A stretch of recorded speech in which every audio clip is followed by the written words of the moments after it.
For years, actually decades, Buffalo Public Schools have been paying for free cosmetic surgery for their unionized teachers.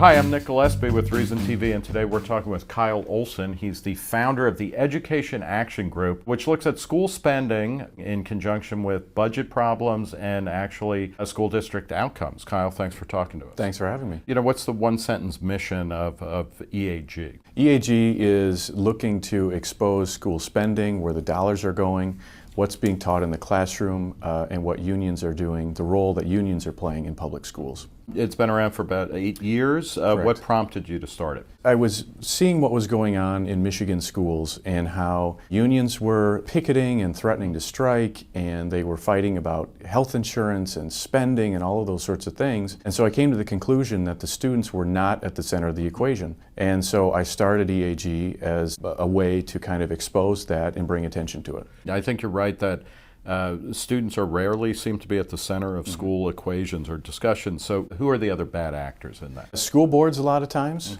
either because of ideological reasons or they back down from the unions, administrators, testing companies, contractors. The whole purpose of this project and this exercise is to say there is a lot of money flying around the government education system, and why don't we actually look at where it's going first before we decide whether or not it needs more. So a recent story, Buffalo schools spend $5 million on free plastic surgeries for teachers.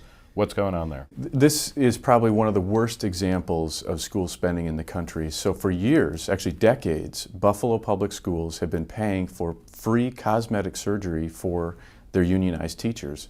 And that's through their insurance policy. Through their insurance policy. They have what's called a cosmetic rider. Decades ago, the firefighters and the police were under the same contract as the teachers.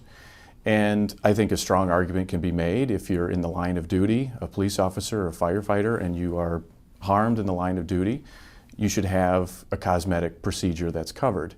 But what happened was the teachers and the firefighters and police broke apart their contracts, and the teachers kept the cosmetic surgery. Wow. Okay, you have one here, school districts in San Francisco spending millions on white privilege training for employees. It's one of these efforts in tolerance where the school districts are saying we have this black versus white achievement gap, which is legitimate. You look at the data, it's legitimate. But the conclusion that they've come to is they're saying the education system is built and is geared towards white people.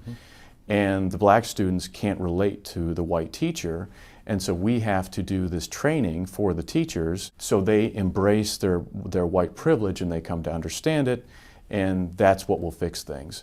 And so we're seeing these school districts that are spending tens, hundreds of thousands of dollars on this white privilege training, but what they're not looking at is this going to improve outcomes for children. And if it's not, we shouldn't be spending that dollar. And so they've been doing these trainings for years, but they don't actually look at the outcomes to decide whether or not it's making any difference. Here, this one blew my mind. Milwaukee schools spend millions to maintain vacant buildings. And among other things, it's the Milwaukee School District has the 4th highest per pupil spending rate. So what are they doing keeping vacant buildings? They have very highly successful choice schools, schools that are in the voucher program, who want to expand. Their parents want to send their children to those schools. So these schools are going to Milwaukee Public Schools that has dozens of vacant buildings, and they're saying, we would like to buy your buildings. And Milwaukee Public Schools is going, well, if we sell them that building, then we're going to lose another 1,000 students. And so it's a business decision. They're not interested in high quality education for children. What they're interested in is protecting their turf. You know, people talk about sunlight being the best disinfectant, the idea that just talking about this stuff will create a certain amount of outrage. Has that happened, or have you seen in any of the stories you've reported results from that, of the people most affected by it saying, what the hell's going on here, and burning down the house or something? Well, I mean, we have school board members that reach out to us and say, will you please take a look at our district, which I think is interesting because, I mean, don't you have employees who should be doing that? It's incredible too to talk to board members. They will say, we proposed a 2% raise for teachers, but nobody actually knows what that means in real dollars. The school choice has been kicking around in the kind of current form since the 1990s.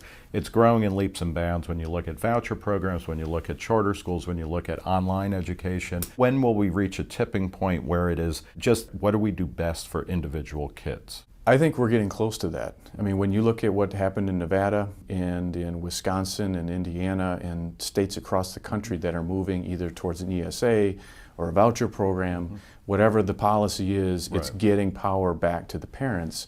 And when that happens, you know, these sorts of examples that we're talking about, the school can continue to do that, can continue to spend money that way.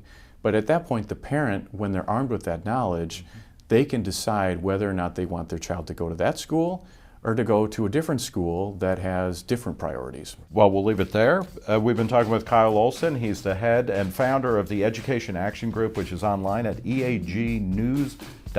Kyle, thanks for talking to us. Thanks for having me. For Reason TV, I'm Nick Gillespie.